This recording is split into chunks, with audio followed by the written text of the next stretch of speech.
అందరికీ నమస్కారం అండి. ఇప్పుడే మన హానరబుల్ సీఎం గారు నారా చంద్రబాబు నాయుడు గారి దగ్గర లా అండ్ ఆర్డర్ ఇష్యూ, అదేవిధంగా గాంజా డ్రగ్స్ విషయం గురించి ఒక చిన్న మీటింగ్, ఒక రివ్యూ మీటింగ్ జరగడం జరిగింది. స్టార్టింగ్ అంటే ఇప్పుడు కొన్ని సందర్భాల్లోని ఒక ముఖ్యమంత్రి ఎలా రియాక్ట్ అవుతారు, కొన్ని సందర్భాల్లో ముఖ్యమంత్రిగా రియాక్ట్ అయితే సిచ్యువేషన్స్ ఎలా ఉంటాయి, ఇవి మెయిన్ ఒకసారి మనం ఆలోచించుకోవాల్సిన అవసరం కూడా ఉంది. ఎందుకంటే ఈ మధ్యకాలంలో మీరు జరుగుతున్న మొన్న ముచ్చుమర్రి ఇష్యూ మనకి అందరికీ తెలుసు. నంద్యాల జిల్లాలోని ముచ్చుమర్రిలోని ఒక చిన్న పాప 9 years బేబీ అమ్మాయి అత్యాచారానికి గురయ్యి అమ్మాయి హత్యకి గురయ్యింది. ఇప్పటికీ కూడా అంటే బాడీ కూడా ట్రేస్ అవుట్ అయ్యే పరిస్థితి కూడా కనిపించలేదు.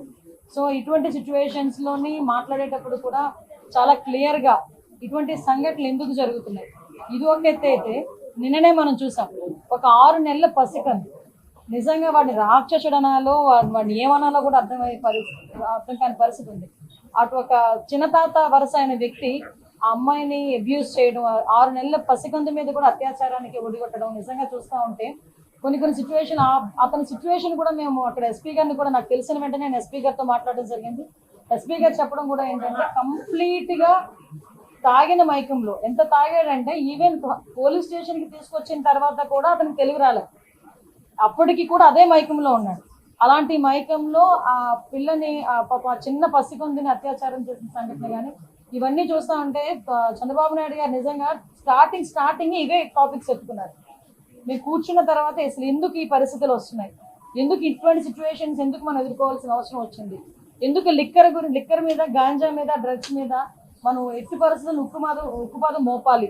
ఈ గంజాయి మత్తులోని కానీ, డ్రగ్స్ మత్తులోని కానీ, ఈ మద్యం మత్తులోని కానీ వీళ్ళు చేసిన అరాచకాలు చూస్తూ ఉంటే ఎక్కడో ఒకటి వీళ్ళకి ఫుడ్ స్టాప్ పడాలి అనే ఉద్దేశంతో ఎస్పెషల్లీ ఈ 2 కేసుల విషయంలో మనకి విజయనగరం జిల్లాలోని రామభద్రాపురం మండలం జీడికి వలసలోని జరిగిన 5 నెలల పసికందు మీద జరిగిన అత్యాచారం కానీ, ఇప్పుడు ఈ మచ్చుమరిలోని అమ్మాయి హత్య విషయంలోని కానీ చాలా సీరియస్గా స్పందించి గౌరవ ముఖ్యమంత్రి గారు ఈ 2 ఇష్యూస్కి కూడా ఒక స్పెషల్ కోర్టును కూడా ఇమీడియట్గా ఏర్పాటు చేసి ఆ స్పెషల్ కోర్టు ద్వారా అతి తొందరగా నిందితులు ఎవరైతే ఉన్నారో వాళ్ళకి శిక్ష పడే విధంగా చేయడానికి ఆదేశాలు కూడా జారీ చేయడం జరిగింది. అదేవిధంగా ఇప్పుడు ఎవరైతే మనకి ఈ ముచ్చుమర్రి విషయంలోనైతే ఆ అమ్మాయి మరి అతి క్రూరంగా చంపబడింది. ఏదైనా మనం మామూలుగా మాట్లాడుకునేటప్పుడు కూడా చాలా క్లియర్గా ఆలోచన చేసుకోవాలి. ఆ అమ్మాయిని కూడా గొంతు నిలిపి చంపి అక్కడ వాళ్ళు చెప్పిన విధానం బట్టి ఒక రాయి కట్టి అక్కడ ఉన్న చెరువులోనో కొలలోనో పడేసిన పరిస్థితి. సో అటువంటి సిచ్యువేషన్లో అమ్మాయి బాడీ కూడా ట్రేస్ అవుట్ అవ్వలేదు. ఎన్డీఆర్ఎఫ్ బృందాలు ఇంచుమించుగా చాలా ఎక్కువగా మేమందరం కూడా పంపించడం జరిగింది. ప్రతిరోజు కూడా కంపల్సరీగా చంద్రబాబు నాయుడు గారు దీని గురించి మానిటర్ చేస్తున్నారు. మమ్మల్ని ప్రతిరోజు అడుగుతున్నారు ఎంతవరకు వచ్చింది, రిపోర్ట్ ఏంటని అడుగుతున్నారు. దీని మీద మేము అంత ఎన్డీఆర్ఎఫ్ బృందాల దగ్గర నుంచి అన్ని కూడా ఎతికినా కూడా అమ్మాయి బాడీ అయితే ట్రేస్ అవుట్ అవ్వలేదు. ఇప్పుడు ఆ తల్లిదండ్రులు ఎవరైతే నిందితులు ఉన్నారో నిందితులను కూడా పట్టుకుని రిమాండ్కి పంపించడం కూడా జరుగుతుంది. అరెస్ట్ చేయడం జరిగింది. ఇప్పుడు రిమాండ్ కూడా పెడుతున్నారు. అట్ ద సేమ్ టైం ఆ కుటుంబానికి చనిపోయిన బిడ్డని ఎవరు కూడా తీసుకురాలేదు.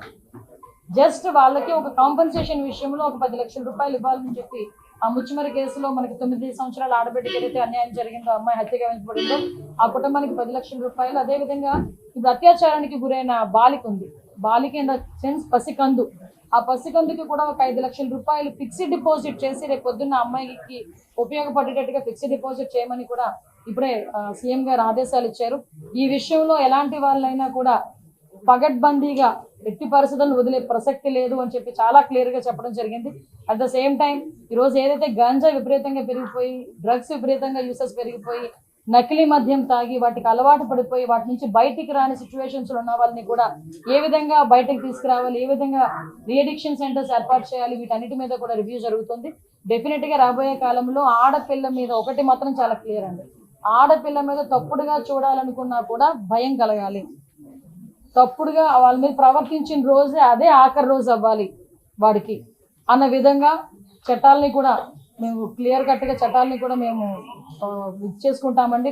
డెఫినెట్గా రాబోయే కాలంలోని ఆడపిల్లల మీద ఎటువంటి అఘాయిత్యాలు జరగకుండా చూసుకునే బాధ్యత కూడా తీసుకుంటాం. ఏదైతే ఈ 2 విషయాలన్నీ కూడా నేనే స్వయంగా వెళ్ళి వాళ్ళకి ఆర్థిక సహాయం అందించేటట్టుగా నేను ఏర్పాటు చేసుకుంటాను. అవునండి, అది చేస్తామండి, అది కూడా చేస్తాం. ఇంకా అనౌన్స్ చేయలేదు, అనౌన్స్ చేస్తామండి. 9 రోజులండి. నిజంగా మీరు ఆ విషయంలోని మనం ఇది దాటేయాల్సిన అవసరం లేదు. ఎందుకంటే 9 రోజులు కూడా డే ఫస్ట్ నుంచి కూడా కంప్లైంట్ వచ్చిన డే ఫస్ట్ నుంచి కూడా ఎవరినైతే నిందితులను పట్టుకున్నారో ఆ నిందితులను పట్టుకుని వాళ్ళు ఇంట్రాగేట్ చేస్తున్నారు. ఆఖరికి ఏంటంటే గట్టిగా ఇంట్రాగేట్ చేస్తే వాళ్ళ తల్లిదండ్రులు ఇందులో ఇన్వాల్వ్ అయి ఉన్నారు. అంటే ఎవరైతే ఆ ముగ్గురు పిల్లలు కూడా ముగ్గురు పిల్లలు మైనర్లే. ఆ ముగ్గురు పిల్లలు మైనర్లు, వాళ్ళు చేయలేరు కాబట్టి వాళ్ళ పేరెంట్ని ఎవరినో సహాయం తీసుకున్నారు. వాళ్ళ పేరెంట్ ఏంటంటే కొడుకులు రక్షించాలన్న తపనలోని ఈ విధంగా వాళ్ళు కూడా చేయడం అనేది జరిగింది. డెఫినెట్ గా తీసుకురావాలండి. మైనర్ల గురించి అనే కాదు, ఇప్పుడు విషయం ఏంటంటే వెబ్సైట్లు విపరీతంగా పెరిగిపోయినాయి. ఇప్పుడు వాళ్ళు పెట్టిన చూసిన తర్వాత కూడా వీళ్ళు ఫోన్ వెబ్సైట్స్ ఎక్కువగా చూడటం అన్నది వాళ్ళ అలవాటు అయిపోయి ఇప్పుడు ఎక్కడి నుంచి అంటే మరీ ఇది జీరో నుంచి మొదలు పెట్టాల్సి వస్తుంది ప్రక్షాళన అన్నది. ఈ వెబ్సైట్లు విపరీతంగా పెరిగిపోయినాయి. ఎవరు పడితే వాళ్ళ చేతులు స్మార్ట్ ఫోన్లు ఉంటున్నాయి. తల్లిదండ్రులు కూడా వాళ్ళు ఏం యూజ్ చేస్తున్నారు అన్నది కూడా, ఏం చూస్తున్నారు అన్న దాని మీద కూడా అవగాహన మనకి రావట్లేదు. ఏంటో ఇప్పుడు అంటే కొన్ని రాజకీయంగా విమర్శలు అవసరం లేదు కానీ ఇటువంటి సిచ్యువేషన్స్లో బట్ నేను ఏమంటానంటే ప్రతి తల్లిదండ్రులు కూడా దయచేసి మీ బిడ్డలకి ఫోన్లు ఇచ్చేటప్పుడు, ట్యాబ్లు ఇచ్చేటప్పుడు, ల్యాప్టాప్లు ఇచ్చేటప్పుడు ఒక కంట కనిపెట్టాలి. ఎందుకంటే వాళ్ళందరూ చిన్నపిల్లలు, వాళ్ళకి తెలియక చాలా వ్యవహారాల్లో వాళ్ళు తలదూరుస్తుంటారు. అటువంటి సందర్భంలో వాళ్ళకి తెలియకుండానే కొన్ని తప్పులు కూడా జరుగుతుంటాయి. ఇప్పుడు మైనర్లు, గట్టిగా మాట్లాడుతూ మైనర్లు, వాళ్ళు 12 సంవత్సరాలు, 14 సంవత్సరాలు, 15 సంవత్సరాల పిల్లలు వాళ్ళు ఇప్పుడు ఈ ఇన్సిడెంట్లో వాళ్ళ జీవితం అంతా నాశనం అయిపోయింది. మొత్తం జీవితం అంతా నాశనం అయిపోయినట్టు. ఈరోజు ఆ బిడ్డను కూడా తీసుకురాలి. ఆ విషయంలోని కూడా దయచేసి తల్లిదండ్రులు కూడా కొంచెం అవేర్గా ఉండాలి. నెక్స్ట్ స్కూల్స్లో కూడా వాటి మీద కంపల్సరీగా అవేర్నెస్ క్రియేట్ చేయాలి.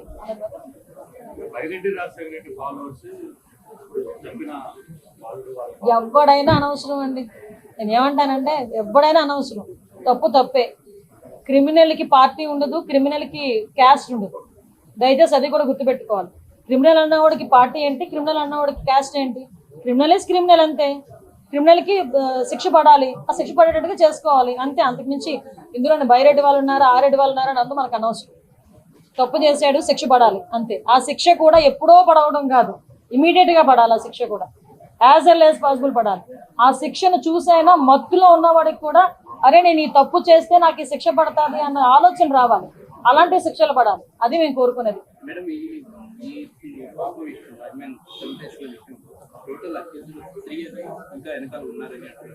మొత్తం 5 మెంబర్స్ అరెస్ట్ చేశారు. వాళ్ళ ఫాదర్ని ప్రస్తుతానికి వాళ్ళు అరెస్ట్ చేశారు. ఇంకా ఎంక్వైరీ కూడా జరుగుతుంది, ఇంకెవరైనా ఇందులో ఇన్వాల్వ్ అయినారేమో అని. ప్రస్తుతానికి అయితే ఇప్పుడు 5గురిని అరెస్ట్ చేశారు, 5గురిని కూడా రిమాండ్ చేస్తారు.